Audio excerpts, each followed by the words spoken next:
3. A rocha é justa. Se Deus vai ser a nossa rocha, ele precisa ser justo. Uma rocha injusta é uma miragem.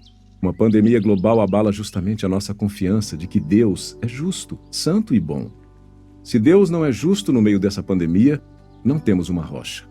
Então precisamos perguntar: o que são a santidade, a justiça e a bondade de Deus? Porque se não sabemos o que são, como saberemos se esse surto de coronavírus não as faz desmoronar? Ou, em vez disso, como saberemos se elas são os fundamentos eternos da rocha que nos salva? O que veremos é que a Bíblia retrata a santidade, a justiça e a bondade de Deus não como idênticas, mas como interligadas. Comecemos com a santidade de Deus. O que é? Dignidade transcendente e infinita.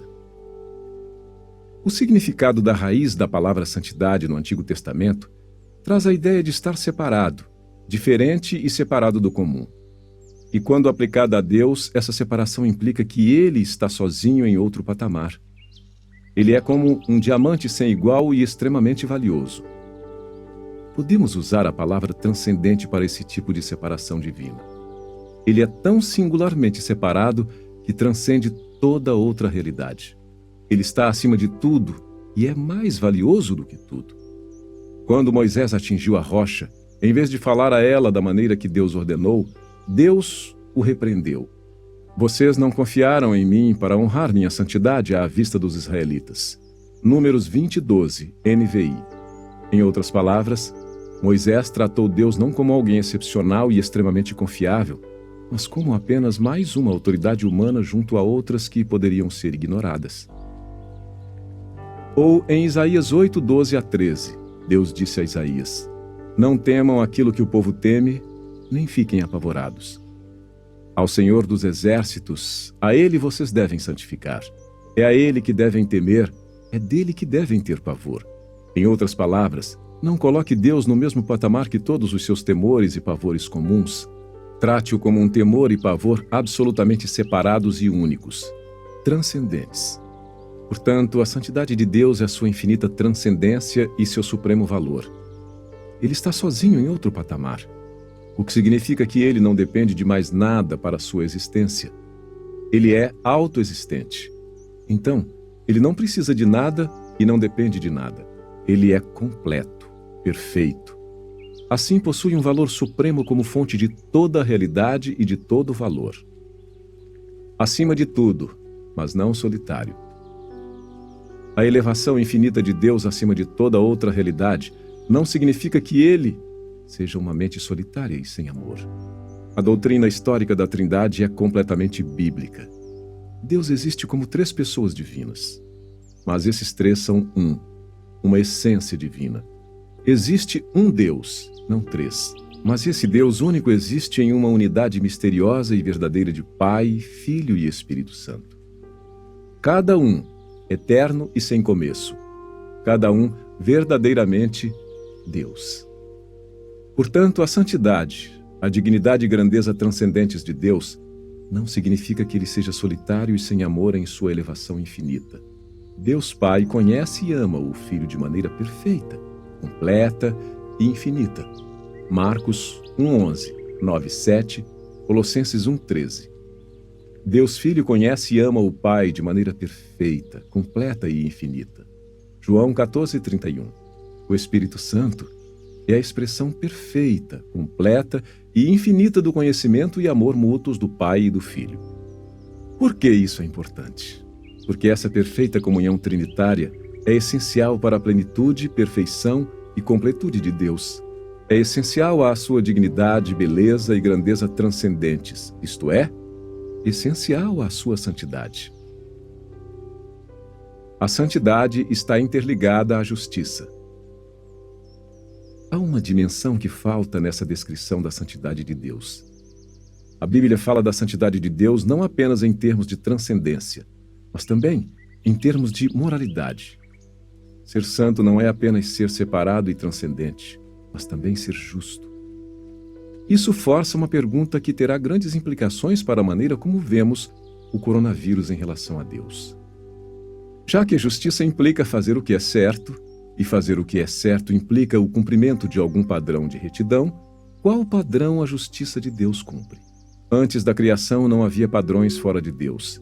Não havia nada fora dele para ele cumprir. Antes da criação, Deus era a única realidade. Então, quando apenas Deus existe, como se define o que é certo para Deus fazer? Ou seja, como a santidade de Deus pode abranger não apenas sua transcendência, mas também sua justiça? A resposta é que o padrão da justiça de Deus é Deus. O princípio bíblico fundamental é o seguinte: pois de maneira nenhuma pode negar a si mesmo, 2 Timóteo 2,13. Ele não pode agir de maneira a negar sua própria dignidade, beleza e grandeza infinitas. Este é o padrão do que é certo para Deus. Isso significa que a dimensão moral da santidade de Deus, sua justiça, é seu compromisso inabalável de agir de acordo com sua dignidade, beleza e grandeza. Toda afeição, todo pensamento, toda palavra e todo ato de Deus sempre serão consistentes com o valor e a beleza infinitas de sua plenitude transcendente. Se Deus negasse essa dignidade, beleza ou grandeza, isso não seria correto. O padrão final seria quebrado. Ele seria injusto. A retidão está interligada com a bondade. A bondade de Deus não é idêntica à sua santidade ou justiça, mas é interligada de forma que sua santidade transborda em bondade, e sua justiça guia a dádiva dessa bondade. Elas nunca se contradizem. A bondade de Deus é a sua disposição de ser generoso, de fazer o que abençoa os seres humanos. A plenitude e perfeição transcendentes de Deus, sua santidade, é como uma fonte que transborda. É por isso que ele é inclinado a ser generoso. Deus não é carente. Portanto, ele nunca explora os outros para compensar alguma deficiência em si mesmo. Em vez disso, o impulso de sua natureza é dar, não receber. Nem é servido por mãos humanas como se precisasse de alguma coisa, pois ele mesmo é quem a todos dá vida, respiração e tudo mais. Atos 17 e 25. Mas sua bondade não está desconectada de justiça. Não é concebido de maneira a negar sua dignidade, beleza e grandeza infinitas. É por isso que a justiça de Deus envolve punição final, bem como bondade.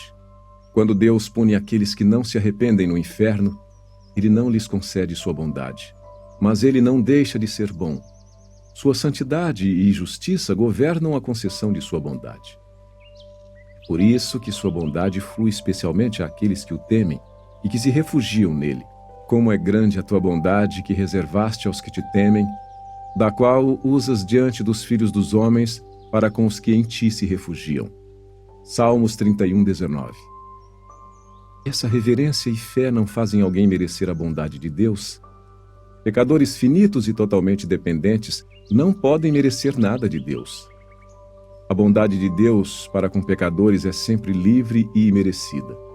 Por que então Deus é propenso a mostrar sua bondade abundante àqueles que o temem e que nele se refugiam?